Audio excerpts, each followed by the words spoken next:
স্ত্রীকে বিশ্বাস করে অর্থ সম্পদ সব খোয়ালেন সৌদি প্রবাসী মুক্তার।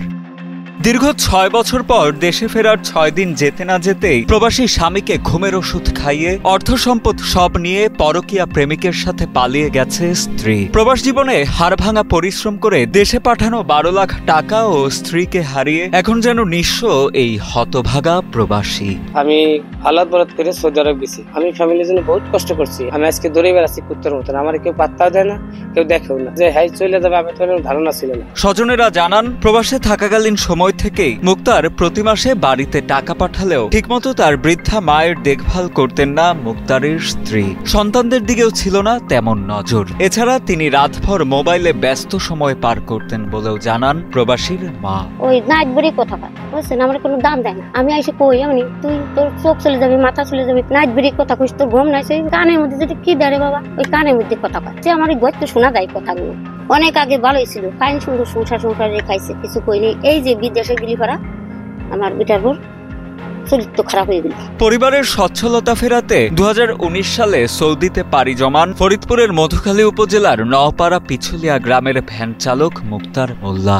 জেদ্দায় রাজমিস্ত্রির কাজ করে উপার্জিত টাকার সিংহভাগই বাড়িতে পাঠিয়ে দিতেন তিনি। মা বৃদ্ধ হওয়া এবং ভাই বোন না থাকায় প্রবাসে থাকা অবস্থায় স্ত্রীর কাছে এই সব টাকা পাঠাতেন মুক্তার। এছাড়াও ঘর তোলার জন্য আলাদাভাবে ১২ লাখ টাকা স্ত্রীর কাছে পাঠানোর দাবিও করেন এই প্রবাসী।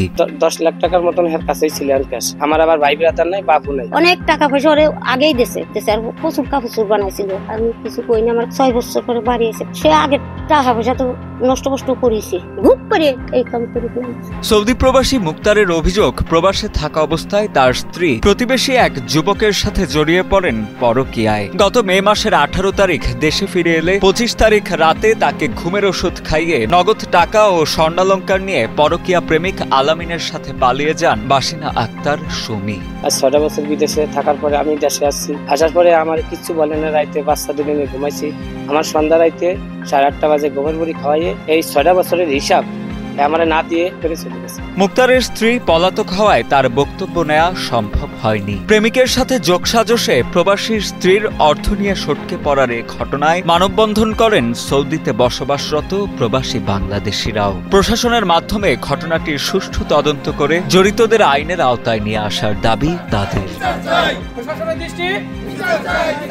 এদিকে নিজের অর্থ সম্পদ খুইয়ে বারবার থানায় গেলেও পুলিশ বিষয়টি আমলে নেয়নি বলে অভিযোগ প্রবাসী মুক্তারের। যদিও মধুখালী থানার ভারপ্রাপ্ত কর্মকর্তা এস.এম. নুরুজ্জামান জানান, বিষয়টি সম্পর্কে অবগত নন তারা। লিখিত অভিযোগ পেলে আইনানুগ ব্যবস্থা নেওয়ার আশ্বাসও দেন তিনি। জানা মতো এ ধরনের এখন আমি কোনো কিছু পাই না। তো যদি কেউ আমার কাছে আসে, অবশ্যই আইনের মধ্যে যে সহযোগিতা দেওয়া সেটা আমি 100% দেবো।